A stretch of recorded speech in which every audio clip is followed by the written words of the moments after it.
د ورو سوال کړی دی چې د روجې په حالت کې لامبل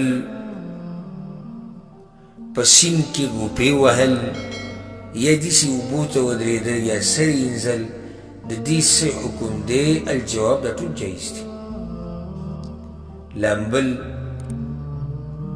که په سیند کې لامبې، که په واشروم کې لامبې، او که هر ځای کې لامبې، او که په سر اوبه اچې، هېڅ خبره نه ده.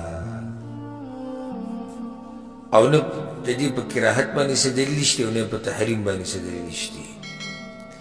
بعضو علماو دا ویلي دي چې جي دا غوپې وهل په اوبو کې او دا چې مکروه دي، ولې کیدای شي خولې ته اوبه لاړې شي. داسې مضبوطې خبرې نه دي. نو که څوک لامبي په روژه کې لامبلی شي، که هغه دی باتروم کې یا واشروم کې لامبي، په ورې ته ودرېږي، که په بالټي باندې اوبه راړئ، یا که دی سیند ته دانګي او که هر ځای کې لامبي ځان له، هېڅ خبره نه ده.